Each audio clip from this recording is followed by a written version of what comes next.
بسم اللہ الرحمن الرحیم والصلاة والسلام علی رسول الامین وعلی آلہ واصحابہ اجمعین، اما بعد۔ السلام علیکم ورحمۃ اللہ وبرکاتہ۔ حضرت بلال حبشی رضی اللہ تعالی عنہ کا اسلام اور مصائب، جو لیا گیا ہے فضائل اعمال سے، جن کے مصنف ہیں شیخ الحدیث حضرت مولانا محمد زکریا صاحب کاندھیلوی رحمہ اللہ تعالی۔ حضرت بلال حبشی رضی اللہ عنہ مشہور صحابی ہیں جو مسجد نبوی کے ہمیشہ مؤذن رہے ہیں۔ شروع میں ایک کافر کے غلام تھے، اسلام لے آئے، جس کی وجہ سے طرح طرح کی تکلیفیں دی جاتی تھیں۔ امیہ بن خلف جو مسلمانوں کا سخت دشمن تھا، ان کو سخت گرمی میں دوپہر کے وقت تپتی ہوئی ریت پر سیدھا لٹا کر ان کے سینے پر پتھر کی بڑی چٹان رکھ دیتا تھا تاکہ وہ حرکت نہ کر سکیں، اور کہتا تھا کہ یا اس حال میں مر جائیں اور زندگی چاہیں تو اسلام سے ہٹ جائیں، مگر وہ اس حالت میں بھی احد احد کہتے تھے، یعنی معبود ایک ہی ہے۔ رات کو زنجیروں میں باندھ کر کوڑے لگائے جاتے تھے اور اگلے دن ان زخموں کو گرم زمین پر ڈال کر اور زیادہ زخمی کیا جاتا تاکہ بے قرار ہو کر اسلام سے پھر جاویں یا تڑپ تڑپ کر مر جائیں۔ عذاب دینے والے اکتا جاتے، کبھی ابو جہل کا نمبر آتا، کبھی امیہ بن خلف کا، کبھی اوروں کا، اور ہر شخص اس کی کوشش کرتا کہ تکلیف دینے میں زور ختم کر دے۔ حضرت ابوبکر صدیق رضی اللہ تعالی عنہ نے اس حالت میں دیکھا تو ان کو خرید کر آزاد فرمایا۔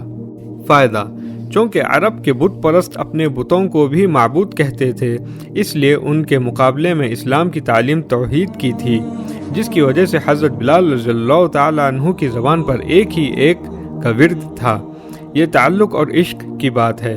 ہم جھوٹی محبتوں میں دیکھتے ہیں کہ جس سے محبت ہو جاتی ہے اس کا نام لینے میں لطف آتا ہے، بے فائدہ اس کو رٹا جاتا ہے، تو اللہ کی محبت کا کیا کہنا جو دین اور دنیا میں دونوں جگہ کام آنے والی ہے۔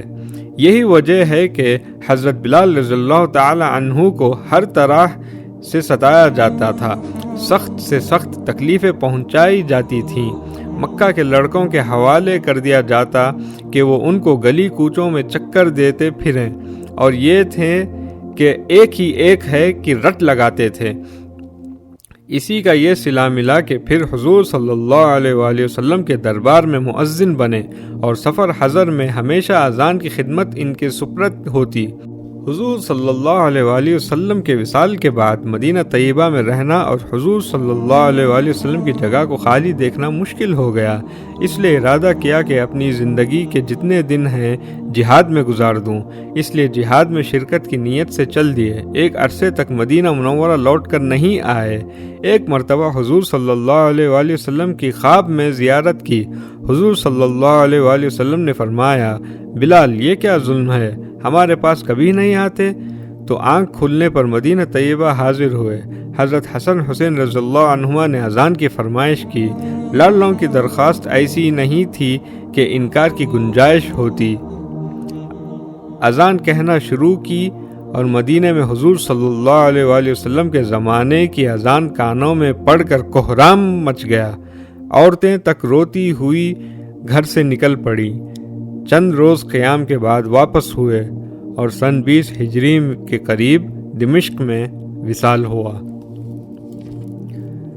ربنا آتنا فی الدنیا حسنہ وفی الآخرۃ حسنہ وقنا عذاب النار، وآخر دعوانا ان الحمد للہ رب العالمین۔ اللہم صلی وسلم وبارک علی سیدنا محمد وعلی آلہ وصحبہ اجمعین۔